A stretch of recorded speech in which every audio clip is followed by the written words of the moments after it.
کہ سنت مؤکدہ اور غیر مؤکدہ میں فرق کیا ہے، اور تیسری رکعت دونوں کی کیسے پڑھنی۔ بہت اچھا کوئی سوال ہے، اور شاید پبلک کے لیے یہ اتنا عام سوال نہ ہو، لیکن پبلک کے لیے بڑا اہم ہے۔ ان کے ذہنوں میں موجود ہوتا ہے سوال، لیکن بعض اوقات کرتے نہیں ہم۔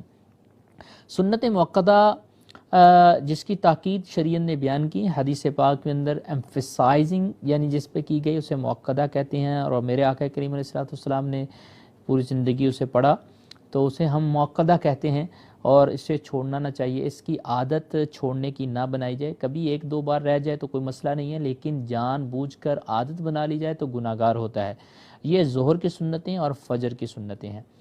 فجر کی سنتیں تو سنتیں جو پڑھنی ہیں وہ تو سب کو پتہ ہے کیسے پڑھنی، لیکن ظہر کی سنتیں اور عصر کی سنتیں، اس میں فرق ہے، کیونکہ وہ غیر مؤکدہ ہیں عصر والی، اور جو ظہر کی 4 سنتیں ہیں یہ مؤکدہ ہیں۔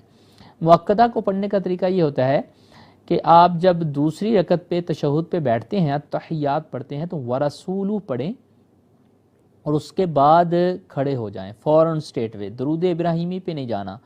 اور تیسری رکعت کو آپ نے الحمد سے شروع کرنا ہے۔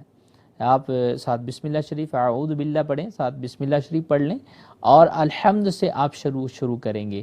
یہ مؤکدہ کا طریقہ میں بتا رہا ہوں آپ کو۔ جیسے سنتیں، جیسے ہم ظہر کی 4 سنتیں پڑھتے ہیں، یعنی دوسری رکعت کو ہم نے ورسولو التحیات ورسولو تک پڑھنی ہے، اور تیسری رکعت کے لیے جب ہم نے کھڑا ہونا ہے تو اعوذ باللہ بسم اللہ پڑھنے کے بعد سورہ فاتحہ پڑھنی ہے، اس میں ثنا نہیں پڑھنی تیسری رکعت میں۔ یہ سنتیں غیر مؤکدہ کا طریقہ۔ اسی طرح ہی چوتھی رکعت آپ نے الحمد سے شروع کرنی ہے، اور اس میں بھی ثنا نہیں ہے، ثنا ایک ہی بار ہوتی ہے سنتیں مؤکدہ کے اندر۔ اب چلیے ہم سنتیں غیر مؤکدہ میں، یعنی جو عصر کی 4 سنتیں ہوتی ہیں یا عشاء کی 4 سنتیں ہیں پہلی، تو وہ غیر مؤکدہ ہیں۔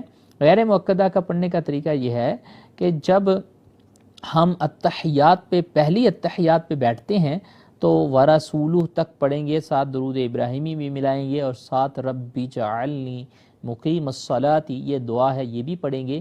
اور جب تیسری رکعت کے لیے ہم کھڑے ہوں گے تو تیسری رکعت کے شروع میں ثنا دوبارہ پڑھیں گے، یعنی 2 بار ثنا پڑھی جائے گی، جو سبحانک اللہم و بحمدک، یہ ثنا ہم فرسٹ رکعت میں پڑھتے ہیں تو تیسری میں بھی پڑھی جائے گی۔